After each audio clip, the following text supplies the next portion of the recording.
माननीय श्री प्रशांत चौधरी महाशय के এখন রামকৃষ্ণ মঠ ও রামকৃষ্ণ মিশন বেলুন মঠের সহ-সাধারণ সম্পাদক পরম পূজনীয় শ্রীমৎ স্বামী বলভদ্রানন্দজি মহারাজ তার অমূল্য জ্ঞানের ভান্ডার খুলে দেবেন আমাদের তৃপ্ত করার জন্য। তার কথনে আমরা ভাসব ভাবসাগরে, সমৃদ্ধ করব মনকে, উন্নতি ঘটাবো আধ্যাত্মিক চেতনা। ঠাকুরমার স্বামীজিকে প্রণাম নিবেদন করছি, যারা আমাকে আমন্ত্রণ করেছেন এই আশ্রমে তাদেরকে আমার আন্তরিক শ্রদ্ধা নমস্কার জানাচ্ছি। বিশেষ করে প্রশান্ত চৌধুরী মহোদয়কে, যিনি এতক্ষণ সুন্দর বক্তৃতা করলেন এবং এই সব কিছুর মধ্যেই তিনি আছেন। তিনি এই অঞ্চলের ভাব প্রচার পরিষদের আহ্বায়ক, খুবই যোগ্য আহ্বায়ক, এবং যে যুব সম্মেলন সমন্বয় সমিতি আছে ইনস্টিটিউট অফ কালচার গোলপাট থেকে, তারও তিনি আহ্বায়ক। আবার ইদানিং ভাব প্রচার পরিষদের অধীনে যুব পরিষদ হয়েছে, তার তিনি ভাইস প্রেসিডেন্ট, সহ সভাপতি। সব কাজই তিনি নিষ্ঠা ভরে করেন, সেই জন্যই খাটেন, প্রচুর পরিশ্রম করেন ঠাকুরমা স্বামীজির ভাবের প্রচারের জন্য, কাজের জন্য। সেই জন্য এটা দেখা যায় যে বেশি ভার বহন করে তার উপরেই বেশি ভার ঠাকুর চাপিয়ে দেন, সেটা আমরা দেখছি তার ক্ষেত্রে। সুন্দর ভাষণ দিয়েছেন, কিন্তু আমার কতগুলো কথাতে, একটা কথাতে আপত্তি আছে। উনি বলেছেন কিন্তু ভুলেও গেছেন বোধহয়। প্রথমেই বললেন না আমি কোন নরাধম না কি একটা বললেন না, মনে আছে? কেউ বলবেন না আপনারা। যদি স্বামীজিকে প্রণাম করেন আর যদি বলেন যে স্বামীজিকে ভালো লাগে, তারপর থেকে নিজেকে কখনো নরাধম বলবেন না, তাহলে আর প্রণাম করবেন না। দুটোর মধ্যে একটা নিতে হবে। আপনি তো প্রণাম করেন স্বামীজিকে নাকি? কাজে ওটা আমার পছন্দ হয়নি। স্বামীজি কখনো পছন্দ করতেন না, বলতেন যে ও কোন দেশি বিনয় রে বাবা, এটা আবার কি? কখনো আমি নরাধম, আমার কিছু হবে না, এই কথাগুলো ঠাকুর মা স্বামীজি পছন্দ করতেন না। এটা বলবেন না, মনে মনে ভাববেন না। আর যদি মুখে বলেছেন মনে ভাবেন না, সেটা চলতে পারে, তবে সেটাও ঠাকুরের আরেকটা ক্লজ, ইলুসাদ আইনের ধারা যেমন তার একটা ক্লজে কেটে যাবে, ভাবের ঘরে চুরিতে কেটে যাবে। কাজে সেটাও করা যাবে, এটা মনে রাখবেন। এগুলো কেউ বলবেন না। ঠাকুরমার স্বামীজির ভাবে যারা এসেছেন, এগুলো তো কথা নিতে আছে, তো আমার দ্বারা হবে না এই কথাটা বলবেন না। হ্যাঁ, আমি অনেক ভুল করে ফেলেছি, কিন্তু তার কৃপাতে নিশ্চয়ই পারবো, এরকম আত্মবিশ্বাস আসবে, থাকবে। এবং মানুষের কাছে যাদেরকে আপনার মনে হবে যে এদের কাছে বলা যায়, আর নিজের দোষ কিন্তু যার কাছে তার কাছে গিয়ে বলবেন না, মহান লোকেদের কাছে বলবেন। অনেকে আবার নিজের দোষ করে দোষটা বোঝা খুব ভালো। আপনি আপনার মায়ের কাছে দোষ স্বীকার করলেন, খারাপ ব্যবহার করেছেন, করলেন, কিন্তু যে কোনো হীন প্রবৃত্তির লোকের কাছে কিন্তু দোষ করলেও দোষ স্বীকার করবেন না, আপনি দোষ সংশোধন করবেন। কিন্তু বাইরে গিয়ে দোষ স্বীকার করা সবসময় ভালো নয়। ভালো নয় কারণ জানেন তো, তিনি কিন্তু আপনার অনেক গুণ আছে, আপনি একটু ভুল করে ফেলেছেন এবং আপনি অন্য লোকের থেকে আলাদা বলেই আপনি আপনার দোষটা বুঝতে পেরেছেন। অন্যেরাও দোষ করছে, হয়তো বুঝতেই পারছে না, বা বুঝলেও তারা স্বীকার করছে, কিন্তু আপনি তাদের থেকে উন্নত। সেই জন্য আপনি দোষ করেছেন, দোষ করে বুঝতে পেরেছেন এবং বুঝতে পেরে স্বীকার করছেন। এখন যদি হীন মানুষ কারোর কাছে আপনি এরকম করেন, সে কিন্তু আপনার ওই দোষ স্বীকার করার মহানুভবতাটা বুঝতে পারবেন। সে আবার অন্যদের কাছে বলে বেড়াতে পারে, আরে ও তো আমার কাছেই স্বীকার করেছে, আরে কি কেউ হয়তো আপনার প্রশংসা করছে, কিন্তু সেই লোকটি অত মহান নয়। সে হয়তো বলতে আরে ও কথা, ও তো একদিন আমার কাছেই এসে স্বীকার করেছে, ডাকো ওকে। এবং এটা তো সত্যি কথা। তাই এরকম কিছু প্র্যাকটিক্যাল জিনিস, প্র্যাকটিক্যাল নয়, আত্মমর্যাদা রাখতে হবে। যেমন অন্যকে সম্মান করবেন, তেমনি হচ্ছে নিজেকেও শ্রদ্ধা করবে। অহংকার আর আত্মসম্মান কিন্তু এক নয়। অহংকার আর আত্মসম্মানের মধ্যে তফাৎ কি জানেন তো? ফল দিয়ে তফাৎ বোঝা যায়। অহংকারের দ্বারা আপনি অন্যকে ছোট করেন, আঘাত করেন। আর আত্মসম্মান বোধ যদি আপনার থাকেন, আপনি খুব আত্মবিশ্বাসী লোক, আপনি খুব আত্মসম্মান বোধ সম্পন্ন লোক, তাহলে কি হবে জানেন তো, আপনার আত্মবিশ্বাস অন্যের মধ্যেও আত্মবিশ্বাস সঞ্চার হবে। একটা অহংকারী লোক আর একটা আত্মবিশ্বাসী লোকের মধ্যে তফাৎ হচ্ছে কি, কারণ ক্লাসে দুটি ছেলে আছে, আত্মবিশ্বাসী ছেলে, সে আরেকজন হয়তো নম্বর খারাপ পেয়েছে, সে ভালো নম্বর পেয়েছে, সে কিভাবে কথা বলবে? বলবে ঠিকই রে, কেন পারবি না, চেষ্টা কর, নিশ্চয়ই পারবি, আমি তো পেরেছি, আমিও আগে পারতাম না, এর থেকে আমি নম্বরটা বাড়িয়ে ফেলেছি। এইভাবে তার আত্মবিশ্বাস অন্যের মধ্যে সঞ্চারিত হবে। আর অহংকারী সে কিন্তু ছোট করে দেবে, কি করছিস, ও হবে না, বা সে একটা এমন বিদ্রুপের হাসি হাসবে যে আপনাকে ছোট করে দিল। স্বামীজির মতন আত্মবিশ্বাস আমাদের হয়তো কখনোই হবে না, কিন্তু স্বামীজির কাছে গেলে লোকে মনে হতো যে আমি যেন সব করতে পারি। তুরীয়ানন্দজি বলছেন যে তার কথা শুনলে মনে হতো যেন উঠে পড়ি আর ছুটে যায়, উঠে পড়ি আর ছুটে যায়। মরা মানুষে যেন জেগে উঠত, যেন বলছে মরে তো যাচ্ছি, এর কথাটা শুনে যায়। তুরীয়ানন্দজি মানে তিনি একজন মহাপুরুষ, তিনি বিবেকানন্দ সম্বন্ধে এই কথা বলছেন। তারপর বলছেন তুরীয়ানন্দজি যে তার জীবনীতে যে ঘটনা ইত্যাদি কীর্তিকলাপ দেখো না, জানবে যে তার জীবনের 20 ভাগের 1 ভাগও তাতে প্রকাশিত হয়নি। বিবেকানন্দ এমন ছিলেন, সত্যি সত্যি তাই। তুরীয়ানন্দজিকে স্বামী বিবেকানন্দ নিয়ে গেছিলেন বিদেশে, বক্তৃতা করতে ছেড়ে দিয়েছেন। তা স্বামীজি কিছু স্বামীজি এইভাবেই করতেন যে ধাক্কা দিয়ে ফেলে দিতেন, জলের মধ্যে ধাক্কা দিয়ে ফেলতেন, এবার তুমি সাঁতার কাটো। বিদেশে নিয়ে গেছেন, বেশ কিছুদিন তো স্বামীজির কাছে আছেন। বলে আর কতদিন, যাও, কোথায় যাবো? বলে যাও অমুক জায়গায় যাও, এসব জায়গায় যাও, এসব কিছুতেই রাখবেন না। তুরীয়ানন্দজি খুব রেগে গেছেন। তারপর কি করে, স্বামীজি বলছেন যেতে, কোনো একটা জায়গার কথা বলে দিয়েছেন, অন্য শহর অনেক দূর। তখন যখন যাবে তবে যেতে তো হবেই, স্বামীজি বলেছেন, নিয়ে গেছেন, এখন বলছেন যাও ওখানে, আমার কাছে আর থাকবে না। তখন যাও, তারপরে যখন বিদায় নিচ্ছে বলে যাও সেখানে গিয়ে একটা আশ্রম করো। বলে কোনো আশ্রম টাশ্রম করতে পারবো না, রাগ আছে তো গেছেন, কোনো আশ্রম টাশ্রম করতে পারবো না। তখন স্বামীজি বলছেন তোমরা যেখানে যাবে সেখানেই আশ্রম হবে, জীবন দেখাও। এইভাবে তিনি ভেতরের শক্তিটাকে সবসময় জাগিয়ে দিতেন। এবং আমাদের ধর্ম হচ্ছে, আমাদের ধর্মজীবনটা কোনো নেতিবাচক ধর্ম না, আমাদের ধর্মজীবনটা হচ্ছে নিজের মধ্যে সম্পূর্ণ শক্তি থাকবে, তেজ থাকবে। এবং স্বামীজিকে ঠাকুর ভালোবাসতেন এই কারণে যে তার মধ্যে সবসময় এই শক্তি দেখা যেত। তা যাই হোক, স্বামীজির কথাই বলি। তা এই তুরীয়ানন্দজির কথা যেহেতু বলছিলাম, তার স্বামীজি তুরীয়ানন্দজির অভিজ্ঞতা এরকমভাবে ছেড়ে দিলেন, ইয়েতে আছেন আমেরিকাতে। তো স্বামীজি তখন ডেট্রয়েট শহরে আছে, এটা দ্বিতীয়বার। স্বামীজি প্রথমবার যখন গেছিলেন একাই গেছিলেন, স্বামী 2 বার আমেরিকায় গেছেন। তা দ্বিতীয়বার যখন গেছেন তখন তুরীয়ানন্দজিকে নিয়ে গেছিলেন, নিবেদিতাকে নিয়ে গেছিলেন, আরও বোধহয় আরেকজনকে সঙ্গে গেছিলেন। তা তুরীয়ানন্দজি স্বামীজি সেই সময় ডেট্রয়েট শহরে আছেন, আগেও ডেট্রয়েটে এসছেন, আগের বার যখন এসেছিলেন ডেট্রয়েট শহরে আছেন। আর তুরীয়ানন্দজি অন্য সব জায়গায় ঘুরে টুরে ডেট্রয়েট শহরে প্রবেশ করছে। যদি বিশ্বাস করেন, বিশ্বাস তো করবই, তুরীয়ানন্দজি যোগী পুরুষ ছিলেন, ওরা সব মহাপুরুষ, ওরা বুঝতে পারতেন। তা বলছেন যে আমি ডেট্রয়েট শহরে ঢুকছি, এখন স্বামীজির কাছে আর কতজন লোক আছে, ধরুন সারা ডেট্রয়েট শহরে যত লোক, তার হয়তো 1% লোকও, স্বামীজি যদিও বিখ্যাত, আগের বার আরও বিখ্যাত, মানে আগের বার তো একটা বিরাট সেন্সেশন সৃষ্টি করেছিলেন, যাতে এখনও বিবেকানন্দ বিখ্যাত পাবলিক ফিগার, কিন্তু তা সত্ত্বেও ডেট্রয়েট শহরে যত লোক আছে তাদের মধ্যে তো সামান্য সংখ্যক লোকই স্বামীজির কাছে আছে। আর তুরীয়ানন্দজি বলছেন যে আমি ঢুকতে ঢুকতে দেখছি, ফিল করছি, যোগী পুরুষ তো তারা বুঝতে পারেন, যে গোটা ডেট্রয়েট শহরের সমস্ত মানুষের চিন্তার স্তরটাকে স্বামীজি তার নিজের প্রভাবে অনেক উঁচুতে তুলে রেখেছে। এরকম হয়তো আমি মাঝে মাঝে মজা করে অল্প বয়স্কদের সঙ্গে যখন কথা বলি যে হয়তো উদাহরণস্বরূপ বলি যে মানসিক স্তরটাকে উঠিয়ে রেখেছে, তারা সবাই হয়তো বিবেকানন্দের কথা জানে না, বা বেদান্তের অনুরাগী নয়, বা জানেই না, ধর্মজগতের লোকই নয়, কিন্তু বিবেকানন্দ এমন একটা শক্তি যে তিনি তাদের মনটাকে তুলে রেখেছেন।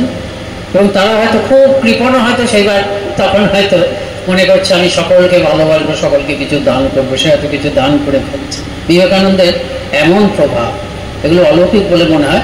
আসলে ব্যক্তিগত চরিত্রই হচ্ছে অলৌকিক। অলৌকিক মানে এই নয় যে আমি কিছু দেখতে পাচ্ছি, কিছু রোগ সারিয়ে দিলাম, এগুলো অলৌকিক হতে পারে, কিন্তু এগুলোর কোনো দাম নেই। মানুষের মনটাকে যে তুলে দেওয়া, এটাই হচ্ছে অলৌকিক।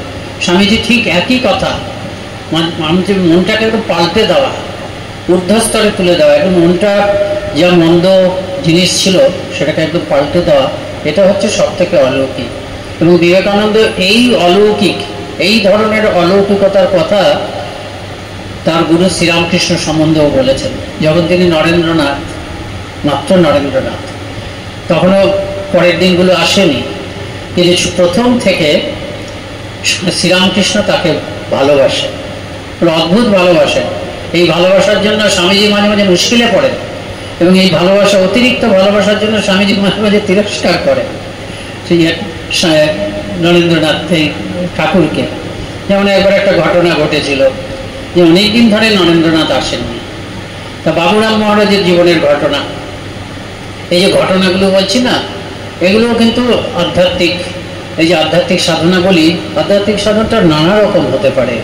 তা এই যে লীলা চিন্তন, এই যে আমরা কথা বলছি, এসব মহাপুরুষের অবতার এবং অবতারের পার্শ্বদ, তাদের জীবনের কথা বলছি, এগুলো মানে হচ্ছে কি, এগুলো হচ্ছে লীলা চিন্তন, সব থেকে মধুর সাধনা। আমরা যত ভালো মানুষদের, এই মহাপুরুষদের কথা চিন্তা করব, তত আমাদের মনটাও শুদ্ধ হবে। আমরা বুঝি বা না বুঝি, সমস্ত কাজ হচ্ছে মনটাকে শুদ্ধ করা, এটাই হচ্ছে আসল কাজ। আমরা যত সাধন ভজন করছি না, তার একমাত্র উদ্দেশ্য হচ্ছে মনটাকে শুদ্ধ করা। নাহলে আমরা সবাই জানি কি ব্যাপারটা, আমরা সবাই জানি। আমরা জানি যে আমরাই সর্বত ভগবান, জানেন তো? এমন কেউ আছে যিনি জানেন না যে আমরাই সর্বত ভগবান? জানেন তো? কে কে জানেন? সবাই জানেন। আর তুলুন, ভয় কি আছে, সবাই জানে। আচ্ছা, তার মানে জানেন না সর্বত কথাটার মানে জানেন? হ্যাঁ, জানেন তো আমরা সর্বত ভগবান। এটা পড়েছেন তো, শুনেছেন তো? আমি সেই জানাটার কথাই বলছি। এটা কি প্রথম শুনলেন? আচ্ছা, তাই এটা হলে আমি যেটা উত্তর চাচ্ছি সেটা আমরা প্রত্যেকে জানি, মানে কানে শুনেছি যে স্বরূপত ভগবান। এখানে কেউ নেই যে শোনেনি যে তিনি স্বরূপত ভগবান নন, আসলে তিনি ভগবান। এই কথাটা শোনেননি কেউ নেই বোধহয় পৃথিবীতে, বিশেষ করে হিন্দু যারা, তারা আমরা বোধহয় কেউ এরকম নয় যে আমরা জানি না, যে আমরা শুনিনি কখনো কানে যে আমি স্বরূপত ভগবান নই। কিন্তু আমাদের উপনিষদে দেখা যাচ্ছে এর দৃষ্টান্ত আছে। উপনিষদে যেমন উপদেশ আছে শুধু, তেমনি আবার কাহিনীও আছে, ব্যক্তিগত গুরু শিষ্যের কাহিনী আছে। এরকম দেখা যাচ্ছে যে একজনকে বলা হলো তুমি ব্রহ্ম, মানে তুমি ভগবান, সঙ্গে সঙ্গে তার ব্রহ্মজ্ঞান হয়ে গেল। তাহলে আমাদের হচ্ছে না কেন? আমরা তো প্রত্যেকেই শুনেছি যে আমি স্বরূপত ভগবান, কিন্তু আমাদের বেশিরভাগই কিন্তু ওই আপনি যেমন বললেন যে আমি জানি না আমি স্বরূপত ভগবান, মানে এটা বললেন যে আমি থিওরিটিক্যালি জানি, তাই তো, কিন্তু আমি নিজেকে ভগবান বলে উপলব্ধি করতে পারিনি। কেন এটা হয়? হয় হচ্ছে কি, হয় হচ্ছে আমাদের মনটা তৈরি নয়, মনটা তৈরি নয়, এটাকে আমরা সংস্কার বলি। এই সংস্কার মানে কিন্তু আমরা যে প্রচলিত অর্থে বলে থাকি না যে সমাজ সংস্কার, উন্মুক্ত, ওইটা নয়, কিন্তু কিছুটা মিল, যে পরিষ্কার করা। সংস্কার মানে হচ্ছে পরিষ্কার করা। সংস্কার মানে হচ্ছে কি জানেন তো, আমাদের মনের মধ্যে কিছু কিছু স্বভাব হয়ে গেছে, কিছু কিছু। এই মনটা আমাদের এখানে যারা আছি, ধরো এই বাচ্চা কাচ্চাদের নিয়ে ধরলে, এই বোধ হয় 10 বছর বয়স, এই 5 থেকে 70-80 বছর বয়স। আমাকে উনি বললেন ওনার বয়স 80 মতন, মানে ধরুন 5 থেকে 80 বছর বয়স হয়তো আমরা অনেকে আছি। আমাদের শরীরটার বয়স হচ্ছে 5 থেকে 80, কিন্তু আমাদের ভেতরে যে মনটা আছে, যে মনটাকে আমরা বহন করছি, সেই মনটার বয়স কিন্তু আমরা জানি না। ওই 80 বছর নয় বা 5 বছর নয়, ওই মনটার বয়স হয়তো 1000 বছর হতে পারে। আমি হয়তো যদি ধরুন 1000 বছর হয় মনটার বয়স, আরও বেশি, 1000 বছরও বলা যায় না কত বেশি, আর 50 করে যদি আমি আমার অ্যাভারেজ আয়ু ধরি, তাহলে কত জন্ম হচ্ছে? 20 নাকি কত? 20, 30, 25, 50 জন্ম, এই 50 বছর প্রত্যেকটা জন্ম ধরে আমি যে কাজ করেছি, যে চিন্তা করেছি, প্রত্যেকটা ছাপ আমার মনের মধ্যে রয়ে গেছে। সেই ছাপগুলোর সমষ্টি হচ্ছে এই জন্মে, এই মুহূর্তে আমার যে চরিত্র, আমি যে মানুষটা, বাইরে মানুষটা একরকম দেখতে, কিন্তু ভেতরে একটা মানুষ আছে, সেখানে মন খুব শক্তিশালী, তার মধ্যে চিন্তা করার ক্ষমতা বা বুদ্ধি আছে, সেটাও শক্তিশালী। এই মন বুদ্ধি সব মিলে একটা অহং ভাব আছে, সব কিছু মিলে যে আমার যে ব্যক্তিত্ব, ভেতরের ব্যক্তিত্বটা, সেই ভেতরের ব্যক্তিত্বটা কিন্তু এই যে হাজার হাজার জন্ম ধরে আমি আমার মনের মধ্যে যে ছাপগুলো ফেলে এসেছি, ছাপগুলো ফেলেছি মানে খুব ভালো ছাপ আছে। তো একটা লোককে হয়তো প্রাণ বাঁচিয়েছি, যে ডুবে যাচ্ছে, আমি তাকে প্রাণ বাঁচিয়েছি, হয়তো প্রাণ বাঁচাতে গিয়ে নিজেও গুরুতর মানে আহত হয়েছি, সেটার একটা ছাপ আছে। আবার আমি হয়তো, কেউ হয়তো কোনো হীন জন্মে হয়তো কারোর প্রাণই নিয়ে ফেলেছে, এমন একটা হীন কাজ সে করেছে। কাজে এই যে ভালো মন্দ, অত্যন্ত ভালো, অত্যন্ত মন্দ, ভালো মন্দ মিশ্রিত এই যে বিভিন্ন কাজ আমি করেছি, সেই কাজগুলির সমবেত ফল হচ্ছে আমার চরিত্র। এমন কাজ বলতে কি বোঝায়, এটা খেয়াল রাখতে হবে খুব। আমাদের হিন্দু মতে আর কোনো মতে এরকম বলছে না, কাজ মানে হাতে কলমে কাজ করাই কাজ নয়। আমি এখান থেকে হেঁটে যাচ্ছি, আমি বক্তৃতা করছি, এটা একটা শারীরিক কাজ, মানে শারীরিক কাজই কিন্তু কাজ নয়। শারীরিক কাজের ভেতরে আছে মানসিক কাজ। মানসিক কাজটা বেশি ইম্পর্টেন্ট। এবং বেশি ইম্পর্টেন্ট কেন, দেখুন আমরা বাইরে যত স্থূল কাজ দেখছি সবগুলো কিন্তু মানসিক কাজের ফল, তাই না? এই যে আপনারা আছেন, আমি কালকের থেকে ভেবেছি এইরকম সময় বেরোবো, তারও আগের থেকে ভেবেছি, যেদিন থেকে আমাদের প্রশান্তবাবু বলেছে আজকে এখানে আসতে হবে, তার মানে অনেক চিন্তা, আগে অনেক চিন্তা করেছি, আপনারাও চিন্তা করেছেন, অর্গানাইজাররা অনেক আগের থেকে চিন্তা করেছেন, যার জন্য আজকে এই কাজটা ঘটছে, যে আপনারা এখানে এসেছেন শুনতে, আমি এখানে কথা বলছি। তাই দেখা যাচ্ছে এই যেটা আর কি বাইরের কাজ, স্থূল জগতের যে স্থূল ব্যাপারগুলো দেখা যাচ্ছে, সেগুলোর থেকেও কিন্তু সাটল একটা মানসিক প্রক্রিয়া আছে, মানসিক কাজ আছে। কাজে মনের কাজ এবং শরীরের কাজ দুটোই হচ্ছে অত্যন্ত গুরুত্বপূর্ণ। মনের কাজ বেশি গুরুত্বপূর্ণ। মনটা দিয়ে আমি অনেক দিন ধরে চিন্তা করছি হয়তো যে আপনার অমুক জায়গায় খুব দরিদ্র লোকেরা আছে, তাদেরকে আমি কিছু শীত বস্ত্র দেব, কিন্তু আমার অতটা সামর্থ্য নেই। আমি ধীরে ধীরে টাকা জোগাড় করছি, প্রায় 100 লোক আছে, ধীরে ধীরে টাকা জোগাড় করছি। এই যে মনের কাজ চলছে, এই মনের কাজের ফলে আপনি হয়তো একদিন এই আশ্রমে এলেন, আশ্রমে এসে বললেন যে আমি ভেবেছি তোমাদের আশ্রমের মাধ্যমে এবার শীতকালে গরিব লোকেদের 100টা শীত বস্ত্র দেবো।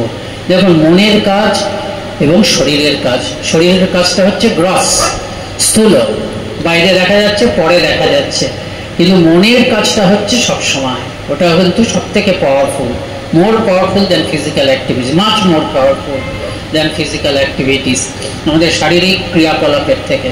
তা যেটা হচ্ছে, সেই জন্য আমাদের সব সময় দরকার কি জানেন তো, এই যে এই মনের কাজ এবং শরীরের কাজ আমার একটা স্বভাব সৃষ্টি করেছে। সেই স্বভাবটার জন্যই কিন্তু একজন মানুষকে যেই বলা হচ্ছে হাজার হাজার জন্ম ধরে সেই নিজেকে তৈরি করে এমন শুদ্ধ অবস্থায় এসে গেছে যে তুই হচ্ছিস ভগবান, সঙ্গে সঙ্গে সমাধিস্থ হয়ে যাচ্ছে। আর আরেকজন আমাদের মতন মানুষ, আমরা কতবার শুনছি, কত বইয়ে পড়ছি যে মানুষ স্বরূপত ভগবান, কিন্তু আমাদের হচ্ছে না। আমরা সেটা চেষ্টা করছি, আমরা নরাধম নই মোটেই, তার জন্য আমরা চেষ্টা করছি, যে আমরা যে চেষ্টা করছি সেই জন্যই আমরা এগোচ্ছি, আমরা চেষ্টা করছি এই জপ ধ্যানের মাধ্যমে। তারপরে আমরা গুরুর কাছে দীক্ষা নিয়েছি, আমরা স্বামীজির বই পড়ছি, মায়ের বই পড়ছি, ঠাকুরের বই পড়ছি, আমরা প্রার্থনা করছি, আমরা 2-3 একসঙ্গে হলে এরকম সৎ কথা বলছি, এরকমভাবে সমবেতভাবে সৎ প্রসঙ্গ করছি, সৎ প্রসঙ্গ শুনছি। এর দ্বারা কিন্তু সমস্ত চেষ্টা, এই যে ছোট ছোট ছোট ছোট চেষ্টাগুলি করছি, এগুলোর দ্বারা আমরা কিন্তু এই ভেতরের মনটাকে শুদ্ধ করতে চেষ্টা করছি। এই শুদ্ধ হতে হতে হতে হতে হতে ওই উপনিষদের ওই ঋষিপুত্র বা ঋষি শিষ্যের মতন অবস্থায় যাব, যেই দিন এই ব্যাপারটা এক মুহূর্তে হয়, এই ব্যাপারটা এক মুহূর্তে হয়, এই যে আমি ব্রহ্ম, আমি ভগবান উপলব্ধি করলাম, এটা 1000 বছর ধরে হবে না। কিন্তু এই মনটাকে পরিবর্তন করা, মনটাকে শুদ্ধ করা, এই প্রক্রিয়াটা 1000 বছর ধরে হতে পারে, এই প্রক্রিয়াটা সারা জীবন ধরে হতে পারে। এই প্রক্রিয়াটাই আমি সারা জীবন ধরে এত সব করে করছি।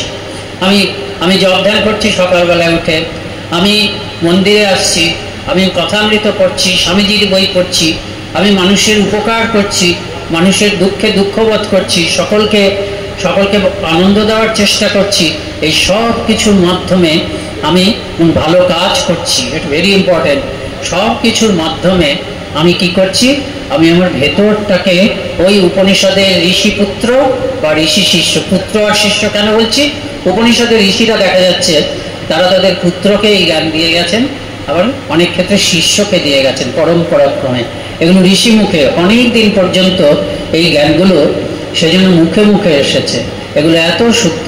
সেজন্য ওরা যে ঋষিপুত্রকে, ওদের ওই ঋষিপুত্র ওই ঋষি শিষ্যের মতন নিজের অন্তর জগৎটাকে শুদ্ধ করার জন্যই আমাদের সব প্রক্রিয়া।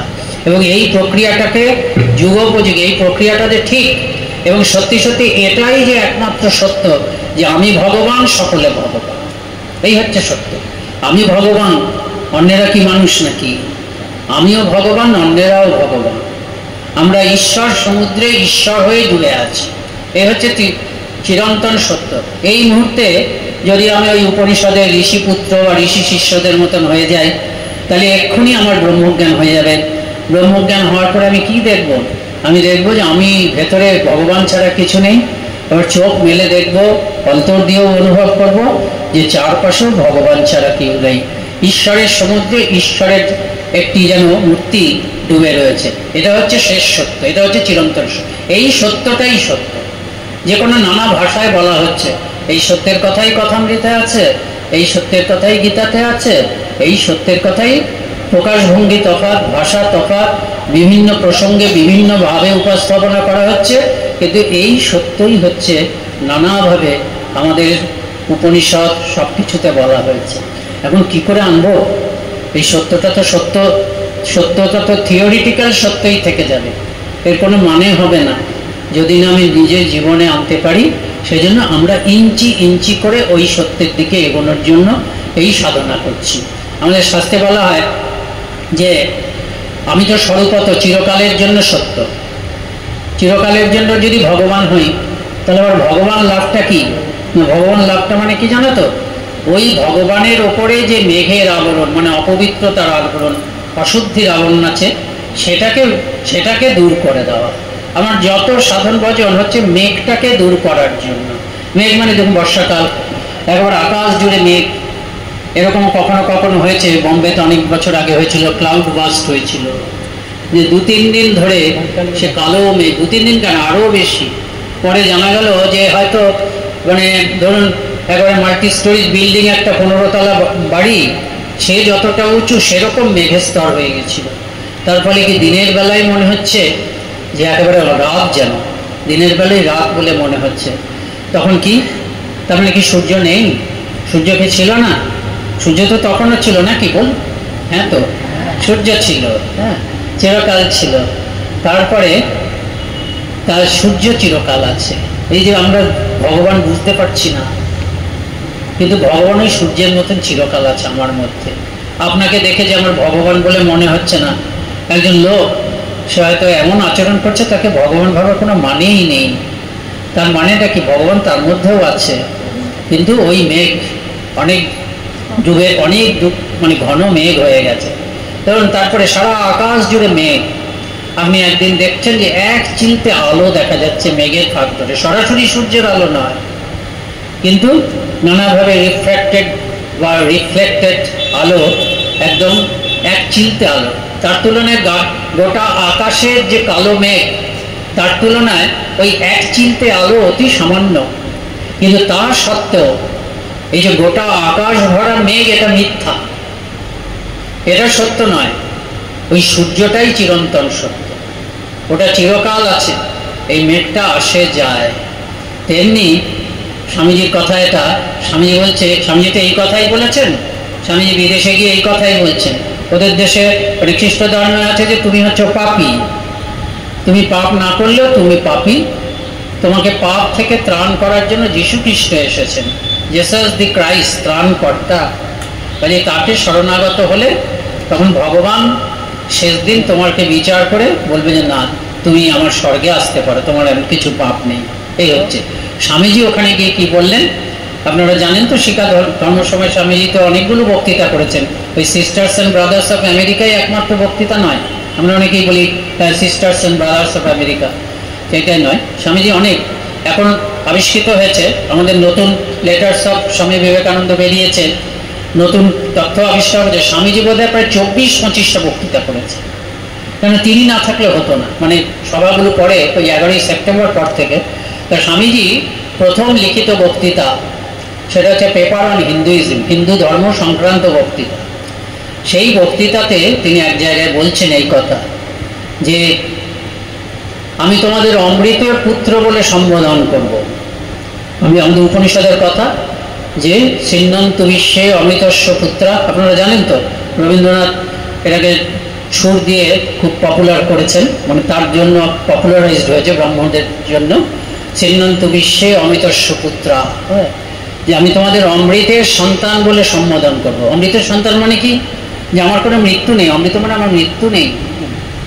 চিলড্রেন অফ ইমর্টাল ব্লিস, মানে চিরকালের আনন্দ, অমৃতের পুত্র। আমার মৃত্যু হবে না, মৃত্যু আছে কিন্তু মৃত্যু আমার উপর দিয়ে বয়ে যাচ্ছে।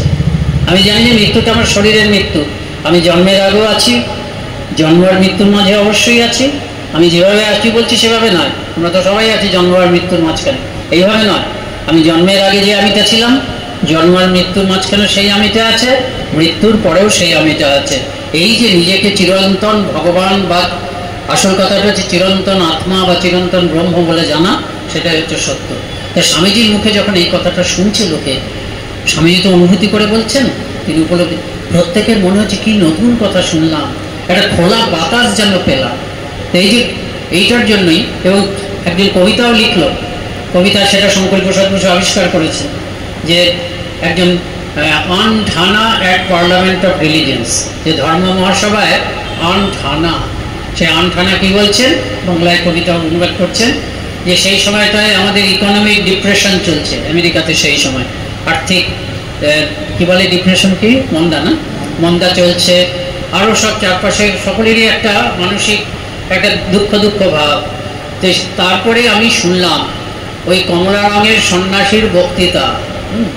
তিনি বললেন আমরা পাপী নই মোটে, আর ধর্ম আমি আবার নতুন করে বাঁচতে শিখলাম, এবং ধর্ম মহাসভা গর্জে উঠল সমর্থনের গর্জনে, এরকম বলছেন। তাই এই যে স্বামীজি বলছেন, স্বামীজি ওই দেশে গিয়ে এই কথাটা বলছেন যে তোমরা সবসময় নিজেকে ভাববে যে স্বামীজির কথা, এই কথাটাই স্বামীজির মূল বাণী। তো স্বামীজি একটা উদাহরণ দিচ্ছেন, দেখো সবার মধ্যেই ব্রহ্ম আছে, সবার মধ্যে ভগবান আছে। নিবেদিতাকে বলছেন যে আমাকে যদি বলো আমার জীবনের উদ্দেশ্য কি, আমি প্রত্যেকটা মানুষের কাছে গিয়ে বলবো যে তুমিই হচ্ছে স্বরূপত ভগবান। এবং শুধু 1 নম্বর এটাই বলবো তা না, 2 নম্বর হচ্ছে আমি দেখিয়ে দেব জীবনের প্রতিটি কাজে সেই দেবত্বকে বিকাশ করার কি পথ। প্রত্যেকে গিয়ে বলবো তুমিই ভগবান, এবং জীবনের প্রত্যেকটা কাজে সেই দেবত্বকে কি করে বিকশিত করতে হয় সেটাই শেখাবো। তো স্বামীজি বলছেন যে দেখো ঘোরতর একটা পাপী, সেও যখন গিয়ে, হয়তো সে খুনি, তার ভয়ে হয়তো সবাই কাঁপে, সেও যখন গিয়ে তার শিশু পুত্রটিকে আদর করে, তখন দেখবে যে তার মুখে স্নেহ ফুটে উঠছে। ওই স্নেহটা কোথার থেকে আসলো? সেটা তো দৈবী গুণ। ওই স্নেহটা তার মধ্যে থেকে আসছে। তার মধ্যে থেকে আসছে মানে কি? সে স্বরূপত দেবতা। ওই যে এক চিলতে সূর্যের আলো এসছিল, গোটা আকাশের কালোটার তুলনায় তার কোনো অস্তিত্বই নেই, সেটাই কিন্তু সত্য। সেটাই ওই আমার মানে দেবতারূপী সূর্য চিরন্তন সবার মধ্যে আছে। এবং এইটার পথই স্বামীজি, ঠাকুর, মা এরা দিয়ে গেলেন। এবং মনে রাখতে ওরা বললেন কি যে 24 ঘন্টাই ধর্ম। আমরা যে বলি না ধর্মজীবন বলি, ধর্মজীবন যাপন করছে, ধর্মজীবন নয়, জীবনের গোটাটাই ধর্ম। আমাদের এইটুকু ধর্ম, ধর্মীয় কাজ, আর বাকিটা ধর্মীয় কাজ নয়, সেটা নয়। সেক্রেড আর সেকুলারের মধ্যে কোনো পার্থক্য নেই। নিবেদিতা এটা আরো ভালো করে বলেছেন বিবেকানন্দের বাণীর ব্যাখ্যা করার জন্য, যে বিবেকানন্দ যে হিন্দু ধর্ম সম্বন্ধে বললেন, তার ফলে কি দেখা গেল যে এইটুকু ধর্মমূলক কাজ আর বাকিটা জাগতিক কাজ, এই ভেদটা শেষ হয়ে গেল। আমাদের গোটাটাই হচ্ছে সারা দিন 24 ঘন্টাই হচ্ছে ধর্মীয় কাজ, এবং সেটাই হতে হবে।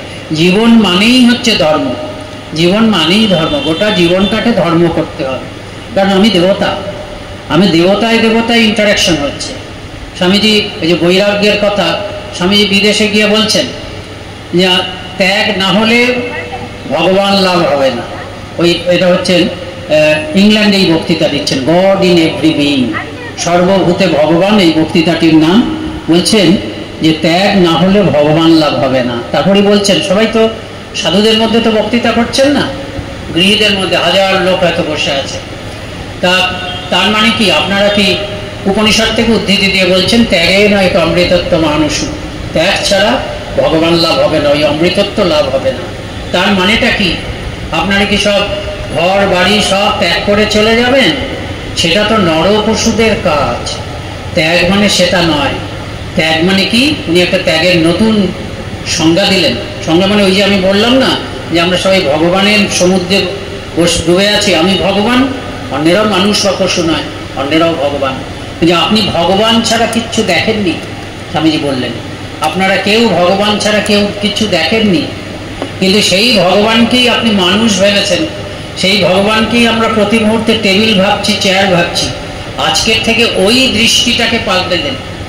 আজকের থেকে যখনই কোনো মানুষের সঙ্গে দেখা হবে তখনই প্রথমে তাকে ভগবান ভাবার চেষ্টা করুন, তারপরে মানুষ ভাবুন। মানে এই চিন্তাটাই হচ্ছে ত্যাগ, যে সবার মধ্যে ভগবান আছে। এই কথাটাই বললেন ঠাকুরমা স্বামীজি সবাই মিলে, এবং তার একটা সাধনা দিয়ে গেছে। ঠাকুরের কথা হচ্ছে কি, গোটাটাই সারাদিন আপনি জপ ধ্যান করছেন, জপ ধ্যান করেই আপনার ধর্মজীবন শেষ হলো না। সকালবেলা ঘুম থেকে উঠলেন, গোটাটাই ধর্ম, যা করছেন, রান্না করছেন ওটাও ধর্ম, জীবনটাই ধর্ম। তার মানে কি সবাই ভগবান। সেই জন্য ঠাকুর একটা কথা বলতেন, মনের বাজে খরচ করো না। আমরা টাকার বাজে খরচ, সময়ের বাজে খরচ বলি, মনের বাজে খরচ মানে কি এই মনটার মধ্যে সবসময় ভগবান রাখতে হবে।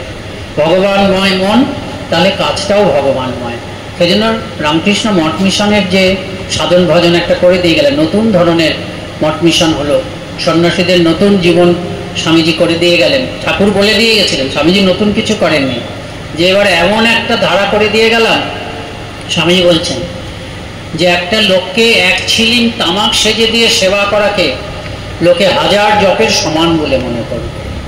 তার মানে জপ ধ্যান করবেন না বলছেন না, জপ ধ্যানটাও যেমন ভগবানকে আবাহন, নিজের মনকে শুদ্ধ করা, তেমনি লোকের সেবা করাটাও নিজের মনকে শুদ্ধ। সেবা এবং জপ ধ্যান হচ্ছে এক। স্বামীজি বললেন এটা, শুধু বিবেকানন্দ বলছেন তা নয়, গুরু ভাইয়েরাও এই কথা বলছেন। স্বামী ব্রহ্মানন্দ, বিবেকানন্দের পরে তো ব্রহ্মানন্দ, তিনিও ব্রহ্মচারীদের বলছেন। এবং জানবেন এটা শুধু সাধু ব্রহ্মচারীদের জন্য নয়, এই পথ হচ্ছে সকলের জন্য। তা বিবেকানন্দের পরেই স্বামী ব্রহ্মানন্দ, তিনিও ব্রহ্মচারীদের জন্য, মোটে সাধু ব্রহ্মচারীদের এটা বলছেন। পবনালীও আছে তো, সেজন্য বলছেন দেখো, meditate meditate meditate and serve his creatures. ধ্যান করবে আর মানুষের সেবা করবে, এই দুটো পথ। শিবানন্দজি, আমরা ব্রহ্মানন্দজির পরেই শিবানন্দজি, মহাপুরুষ মহারাজ বারাসত, তা তিনি কি বলছেন? সাধুদের বলছেন, কিন্তু সাধুদের বলছেন মানে শুধু সাধুদের নয়, সকলের জন্য। এই দুটোর জিনিস থেকে যেন তোমাদের ফোকাস অফ অ্যাটেনশন কখনো নড়ে না যায়, এই দুটি জিনিসের থেকে যেন তোমাদের নজর কখনো নড়ে না যায়। কি? ঈশ্বর পরায়ণতা আর পরার্থ পরায়ণতা। তাহলে কি দাঁড়ালো? সব জায়গায় মানুষ আর ভগবান একসঙ্গে, তাই না? তার মানে ভগবান ভগবান, মানুষও ভগবান। মন্দিরে প্রণাম করছেন, ভগবানকে প্রণাম করছেন, সকালবেলা জপ ধ্যান করছেন, ভগবানের স্মরণ মনন করছেন, তারপরেই কাজে লেগে গেছেন। আপনারা যদি মায়েরা হন, অথবা বাড়ির তাদের জন্য চা করছেন, রান্না বান্না করছেন, ওই ভগবান। আপনার ছেলে মেয়ে, স্বামী পুত্র সবাই ঠাকুর মায়ের এক একটা প্রতিমূর্তি। মানে কাজগুলো পুজো, সমস্ত কাজ পুজো। ওটা শুধু আমাদের জন্য নয়, শুধু সাধুদের জন্য ওয়ার্ক ইজ ওয়ার্শিপ নয়, সকলের জন্যই কাজটা পুজো। অফিসে গিয়ে কাজ করছেন, সমস্ত কাজ পুজো। রাস্তাঘাটে লোকের সঙ্গে ব্যবহার করছেন, ভগবানের সঙ্গে ইন্টারাকশন হচ্ছে। সেই জন্য সারা দিন আপনাকে মনটা দেখতে হবে, কাউকে খারাপ ব্যবহার যেন না করি, মনের মধ্যে যেন অশুদ্ধ ভাব না হয়। এই সহজ সরল, এর মধ্যে জপ ধ্যান চলবে। জপ ধ্যানটা কেন চলবে? মা বলে দিয়েছেন, ওটা হচ্ছে নৌকোর হাল। খুব কাজ করো, মা বলছেন। বাবা কাজ না নিয়ে কি করে থাকবে? মেয়েদের জন্য বলছেন বাবা, মা কাজই তো লক্ষ্মী, আশীর্বাদ করো যেন সারা জীবন কাজ করে থাকতে পারি। কত কাজ পারি না, না কাজ মানে আপনি ভাগ্যবান। হ্যাঁ, অসুস্থ কাজ করতে পারছেন না, কিছুদিন বিশ্রাম নিন, শরীর সুস্থ করুন, সুস্থ না হলে শরীর অনুযায়ী কাজ করুন। কিন্তু যে কাজ করব, যে সৎ কাজ করব, মন্দ কাজ নয়, লোকের ক্ষতি করার জন্য বিরাট পরিকল্পনা করে, সেই কাজের কথা বলছি না। যে সৎ কাজ, নির্দোষ কাজ করব, সেই কাজগুলো সব মন দিয়ে, যেন পূজা। কেন বলছে পূজা? পূজা আমরা কাকে বলি? পূজার সময় আমাদের মনোভাবটা কেমন থাকে? খুব অ্যাটেনশন থাকে, তাই না? পূজাতে নালে পুজো হচ্ছে না, মন দিচ্ছেন না, খুব অ্যাটেনশন থাকে। আরেকটা কি থাকে? একটা সেন্স অফ সিক্রেটনেস থাকে, তাই না? যে ব্যাপারটা খুব পবিত্র, ব্যাপারটা খুব গম্ভীর, ব্যাপারটাকে হেলাফেলা করার নয়, তার মানে একটা সিরিয়াসনেস থাকে, একটা পবিত্র ভাব থাকে। যে কোনো কাজ আমি ঝাঁটা দিচ্ছি, সেটাকেও আমি পুজো করতে পারি, পুজোর পর্যায়ে আমাকে নিতে হবে, পারি না, করতেই হবে। সেটা কি? এই ঝাঁটা দেওয়া কাজটি মন দিয়ে করতে হবে। এই ঝাঁটা দেওয়া কাজটিও শ্রদ্ধা ভরে, পবিত্র, একটু সিরিয়াসভাবে করতে হবে। এটা একটা খুব পবিত্র কাজ, সেটা ভাবতে হবে। পবিত্র কাজ কিভাবে ভাববো? যে সবই তো তার। আমরা যেদিন থেকে এসেছি রামকৃষ্ণ মিশনের সাধু ব্রহ্মচারী হয়ে, সেদিন থেকে আমাদের সিনিয়ররা বলেছেন যে এই সংঘের সমস্ত কাজ, এই সংঘটা হচ্ছে রামকৃষ্ণ মঠ মিশনটা হচ্ছে শ্রীরামকৃষ্ণের। কাজে যে কিছু কাজ করবে সেটা হচ্ছে শ্রীরামকৃষ্ণের কাজ, তোমার নয়। এবং ঠিক একই কথা শ্রীমা গৃহীদের জন্য বলছেন, সংসার আর কার? সংসার তো তারই। তুমি জানবে তুমি ঠাকুরের সংসারে ঠাকুরের কাজ করছো, কাজে কিছু বাদ নেই, একই পথ। রামকৃষ্ণ মঠ মিশনের সন্ন্যাসীদের যে পথ, রামকৃষ্ণ মঠ মিশনের ভক্ত গৃহীদেরও, পুরুষ নারী সকলেরই এক পথ। আমরা ভগবানকে ডাকবো, কারণ ওটা হচ্ছে সকাল সন্ধ্যা ভগবানকে ডাক আমরা ডাকি। রামকৃষ্ণ মঠের সাধুরা যা করে আপনারা তাই করেন। সকালবেলা উঠে আমরা ঠাকুরকে ডাকি, মিনিমাম সকাল আর সন্ধ্যা ঠাকুরকে ডাকি, মানে সবসময় ডাকি। তো গুরুদেবের দেওয়া মন্ত্র জপ করি, ধ্যান করার চেষ্টা করি। তারপরে আমরা পবিত্র বই পড়ি, মানে ধর্মগ্রন্থ, কথামৃত হোক, স্বামীজির বই হোক, সেগুলো পড়ি। তারপরে বেশিরভাগ সময় আমরা কাজ করি, কিন্তু এই কাজটা আমরা ওই সাধারণ ভজন পুজো হিসাবে করতে পারি বলেই আমাদের মধ্যেই কেউ মানে অন্যদের তো বলা যাবে না, আমাদের মধ্যেই কেউ দেখবেন গুরুদেব হয়ে গেছেন, তাই না? তারা শুধু নিজেরা বাহাদুরি কাঠ হয়ে গেছে।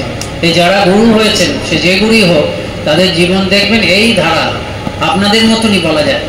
আপনারা যারা সকালে উঠে জপ ধ্যান করছেন, সারাদিন কাজ করছেন, আর মাঝে মাঝে ধর্মগ্রন্থ পড়ছেন, আপনারা যাদের কাছ থেকে দীক্ষা নিয়েছেন, তারাও কিন্তু এইরকম জীবনধারা পালন করেছেন এবং সঙ্গে সঙ্গে পবিত্র হওয়ার চেষ্টা করেছেন। অবশ্যই পবিত্রতার সংগ্রাম প্রত্যেকের জন্য, এটা নয় যে সংসারীদের জন্য পবিত্রতা নয়, শুধু সাধুদের জন্য তা নয়। এই পবিত্রতার চিন্তাও করতে 8 রকম প্রার্থনা করা উচিত, আমরা করি। 3টে পজিটিভ আর 5টা হচ্ছে নেগেটিভ দূর করার জন্য। 3টে হচ্ছে পজিটিভ প্রার্থনা, যেগুলো যেন আমার মধ্যে আসে, আর বাকি 5টা হচ্ছে নেগেটিভ প্রার্থনা, যাতে এগুলো চলে যায়। 3টে পজিটিভ প্রার্থনা কি করবেন? স্বামীজি মাতালির কাছে কি চেয়েছিলেন? ভবতারিণীর কাছে টাকা চাকরি চাইতে গিয়ে বলুন, জ্ঞান দাও, ভক্তি দাও, বৈরাগ্য দাও। বিবেকও আছে, ঠিক আছে, ছেড়ে দিন। জ্ঞান দেয় 4টে চাইবেন, জ্ঞান দাও, ভক্তি দাও, বিবেক দাও, বৈরাগ্য দাও, এটা চাইবেন। জ্ঞান দরকার, জ্ঞান মানে হচ্ছে বিচার। ওই জ্ঞান আর বিবেকটা মোটামুটি এক। জ্ঞান দাও, ভক্তি দাও, বৈরাগ্য দাও। ভক্তি চাইবেন, আমিও চাইবো, আমি শুধু আপনাদের চাইতে উপদেশ দিচ্ছি না। জ্ঞান দাও, ভক্তি দাও, বৈরাগ্য দাও।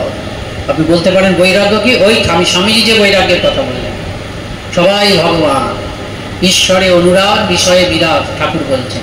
এই পজিটিভ এই 3টে প্রার্থনা করবো প্রতিদিন। জ্ঞান দাও, ভক্তি দাও, বৈরাগ্য দাও। আর নেগেটিভ 5টা প্রার্থনা করবো, যে এই নেগেটিভগুলো চলে যায়। কেন? কাম কাঞ্চন আসক্তি দূর করো, 2টো হলো, এটা তো আমরা সবাই জানি। তারপরে কি প্রার্থনা করব? অহংকার দূর করে দাও, স্বার্থপরতা দূর করে দাও, হিংসার ভাব দূর করে দাও। ভীষণ হিংসার ভাব খুব খারাপ। Jealousy is the Ben of Indian India, jealousy is the Ben of our national life, Swamiji বলছে। কাজে 5টা চাইবো, এগুলো দূর করে দাও। কাম কাঞ্চন আসক্তি দূর করে দাও, অহংকার অহংকার দূর করে দাও, স্বার্থপরতা দূর করে দাও, ঈর্ষা দূর করে দাও। এই 5টা প্রার্থনা করব দূর করে দেওয়ার জন্য। জ্ঞান দাও, ভক্তি দাও, বৈরাগ্য দাও। এই করতে করতে কি হবে, আমার চিত্তটা শুদ্ধ, মনটা শুদ্ধ, ভগবান আছেন চিরকাল, মনটা শুদ্ধ হবে। এই শুদ্ধ হতে হতে হতে হতে ক্রমশ শুদ্ধ হবে, আমার আনন্দও বাড়বে। ক্রমশ শুদ্ধ হবে, আমার আনন্দ বাড়বে। আমি এগিয়ে যাচ্ছি, ফুল রিয়েলাইজেশন হয়তো হয়নি, কিন্তু আনন্দ পাবো। ঠাকুর উদাহরণ দিচ্ছে না যে ধীরে ধীরে তোমার আনন্দ হবে। ঠাকুর উদাহরণ দিচ্ছেন, রাজা ধরো তোমার বাড়িতে আসছেন কৃপা করে। রাজা আসার আগে তার পায়ে তারপরে তার যে থাকার জায়গা, তিনি কি কি ব্যবহার করেন সেগুলো আসবে। রাজা আসার আগে তুমি বুঝতে পারবে। তেমনি এই যে চিত্ত শুদ্ধি হচ্ছে, আপনি এসব করছেন, প্রার্থনা করছেন, আপনি তাহলে কি করছেন, জপ ধ্যান করছেন, কাজগুলো পুজো হিসাবে করছেন, মনের দিকে তাকাচ্ছেন, মনের যাতে বাজে খরচ না হয়, সকলকে ভালোবাসছেন, এইভাবে কাজকে পুজো করে দিয়েছেন। আর এই প্রার্থনা করছেন যে আমাকে জ্ঞান দাও, ভক্তি দাও, বৈরাগ্য দাও, স্বার্থপরতা দূর করে দাও, অহংকার দূর করে দাও, তারপরে কাম কাঞ্চনা শক্তি দূর করে দাও, ঈর্ষার ভাব দূর করে দাও। এই করতে করতে দেখবেন আনন্দ পাবেন। তারপরে একদিন ওই উপনিষদের ওই ঋষিদের, সিদ্ধ ঋষিদের সিদ্ধ শিষ্যদের মতন ওই একই কথা যখন পড়ছেন, কোনো মাঝরাতে হয়তো আপনার ভগবান দর্শন হয়ে যাবে। কেউ জানে না, এটা তো বলে বেড়ানো নেই।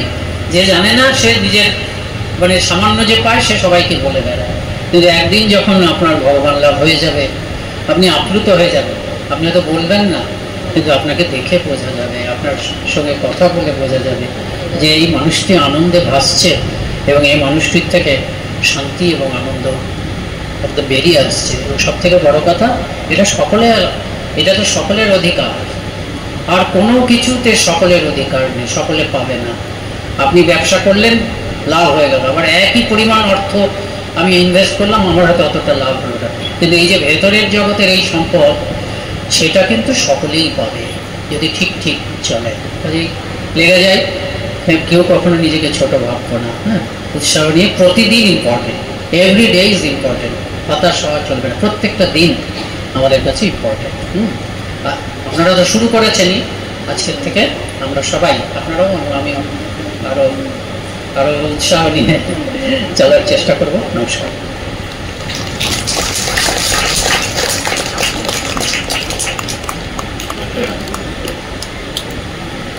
অধ্যাপক বক্তব্য রাখবেন সংঘের কোষাধ্যক্ষ মাননীয় শ্রীমতী সুস্মিতা দাস মহাশয়।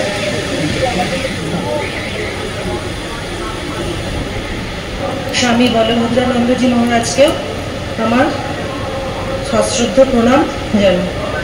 আর আমাদের উত্তর 24 পরগনার আহ্বায়ক প্রশান্ত চৌধুরী মহাশয়কেও আমার সশ্রদ্ধ প্রণাম এবং প্রীতি ও শুভেচ্ছা। সামনে উপবিষ্ট সুধী ভক্তমণ্ডলীকে জানাই আন্তরিকভাবে প্রীতি, শুভেচ্ছা এবং অভিনন্দন। আজ সারাদিন ব্যাপী অশোকনগর সারদা রামকৃষ্ণ সংঘ পরিচালিত যে আনন্দ অনুষ্ঠানটিতে ভক্ত সম্মেলন এবং যুব সম্মেলন অনুষ্ঠিত হলো, সেই আনন্দ অনুষ্ঠানে আমাদের মহারাজের উপস্থিতি এবং জ্ঞানবর্গ বক্তৃতা আমাদের সকলকেই সমৃদ্ধ করেছে। মহারাজকে জানাই আমাদের সংঘের পক্ষ থেকে বিনীত ধন্যবাদ। প্রতিবারের ন্যায় এবারও প্রশান্ত চৌধুরী মহাশয় সুন্দর বক্তব্য এবং ঠাকুরমায়ের, তার মুখনিসৃত ঠাকুরমায়ের কথা আমাদের সকলকেই সমৃদ্ধ করেছে। তাই ওনাকেও জানাই আমাদের সংঘের পক্ষ থেকে বিনীত ধন্যবাদ। যে সকল সদস্য ও ভক্তবৃন্দ আমাদের অনুষ্ঠানটিকে সাফল্যমণ্ডিত করে তুলেছেন, সেই সকল সদস্য বা ভক্তমণ্ডলীকে জানাই আমাদের আশ্রমের পক্ষ থেকে অশেষ ধন্যবাদ। যাদের ছাড়া এই অনুষ্ঠানটি সুসম্পন্ন করা সম্ভব হতো না, সেই সকল ভাই, যেমন ডেকোরেটার্স, তারপরে ইলেকট্রিশিয়ান, যিনি আমাদের বাগান বা চারদিক পরিষ্কার পরিচ্ছন্ন রেখেছেন, এবং কেটারার ভাইদের, তাদেরকে সকলকেই সংঘের পক্ষ থেকে জানাই অশেষ ধন্যবাদ। শ্রী শ্রী ঠাকুর ও মায়ের কাছে এই প্রার্থনা, আগামী দিনে যেন আমরা আবার মায়ের ইচ্ছায় মহারাজের পদধূলি আমাদের আশ্রমে পাই এবং মহারাজ সুন্দর বক্তব্য বা মুখনিশ্চয়তা তার ঠাকুর মায়ের কথা শুনে আমরা যেন আরও সমৃদ্ধ হতে পারি। মহারাজকে আবারও আমি বিনীত ধন্যবাদ জানাই এবং আমি প্রণাম জানাই, আর সকলকে আবার শুভেচ্ছা, শারীরিক সুস্থতা এবং মানসিক সুস্থতা কামনা করে আজকের বক্তব্য শেষ করছি। জয় জয় ঠাকুর, জয় মা, জয় শ্রী শারদাজির সঙ্গে আমরাও রামকৃষ্ণ শরণম সমবেতভাবে সঙ্গীত পরিবেশনের মধ্য দিয়েই অনুষ্ঠানের সমাপ্তি ঘোষণা করবেন মহারাজ। রামকৃষ্ণ শরণম রামকৃষ্ণ শরণম শরণম জয় জয় রামকৃষ্ণ শরণম রামকৃষ্ণ শরণম রামকৃষ্ণ শরণম শরণম প্রভু কৃপা হি কেবলম কৃপা হি কেবলম কৃপা হি কেবলম শরণম প্রভু কৃপা হি কেবলম কৃপা হি কেবলম কৃপা হি কেবলম শরণম জয় রামকৃষ্ণ শরণম রামকৃষ্ণ শরণম রামকৃষ্ণ শরণম শরণম শরণাগতহম শরণাগতহম শরণাগতহম শরণম শরণাগতহম শরণাগতহম শরণাগতহম শরণম জয় জয় রামকৃষ্ণ শরণম রামকৃষ্ণ শরণম রামকৃষ্ণ শরণম শরণম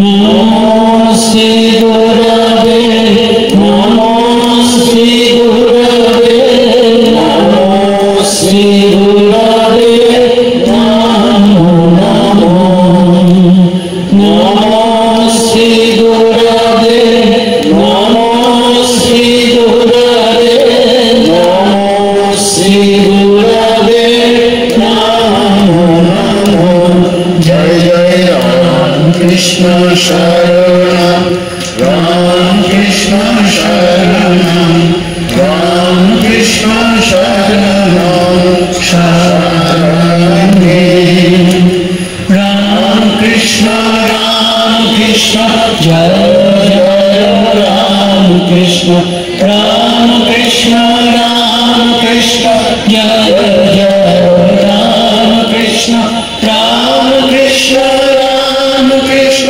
জয় জয় রামকৃষ্ণ রামকৃষ্ণ রামকৃষ্ণ জয় জয় রামকৃষ্ণ রামকৃষ্ণ শরণম রামকৃষ্ণ শরণম রামকৃষ্ণ শরণম শরণম প্রভু কৃপা হি কেবলম কৃপা হি কেবলম কৃপা হি কেবলম শরণম প্রভু কৃপা হি কেবলম কৃপা হি কেবলম কৃপা হি কেবলম শরণম জয় জয় রামকৃষ্ণ শরণম রামকৃষ্ণ শরণম রামকৃষ্ণ শরণম শরণম জয় শ্রী গুরু মহারাজ কি জয় জয় মহা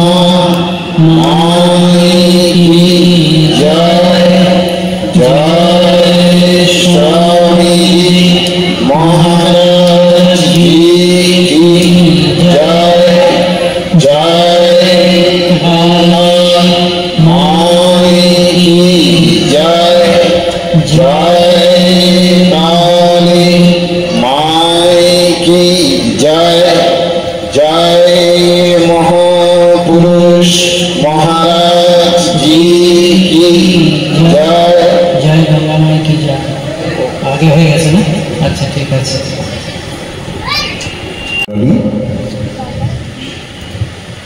অশোকনগর শ্রী সারদা রামকৃষ্ণ সংঘ আয়োজিত শ্রী রামকৃষ্ণ ভাবানুরাগী ভক্ত সম্মেলন এখানেই শেষ হল। পরবর্তী যে কার্যসূচিটি রয়েছে সেটি হচ্ছে প্রসাদ বিতরণ। আপনারা দয়া করে প্রসাদ গ্রহণ করবেন, এটি সঙ্গের পক্ষ থেকে একান্তভাবে শ্রদ্ধার সহিত কামনা করি। জয় ঠাকুর, জয় মা, জয় স্বামীজি। চলুন, আজ সারাদিন ধরে অনুষ্ঠান চলল। প্রথমে যুব সম্মেলন, পরে ভক্ত সম্মেলন, সবটাই তুলব এবং আপনাদের সামনে ছাড়ব। অবশ্যই ভালো লাগবে, কারণ স্বামী বলভদ্রানন্দজি মহারাজের এত সুন্দর কথা আপনারা দেখতে পাবেন। আর সাউন্ড নিয়ে আপনাদের যে এতদিন ধরে একটা অভিযোগ ছিল, সেই সাউন্ডটা মনে হচ্ছে এবারে ঠিক হয়েছে। আপনারা সবাই আমার সঙ্গে থাকবেন, আশীর্বাদ করবেন, আর আমার চ্যানেলকে সাবস্ক্রাইব করবেন, লাইক করবেন। পরবর্তী রামকৃষ্ণ মঠ মিশনে আবার দেখা হবে। ধন্যবাদ।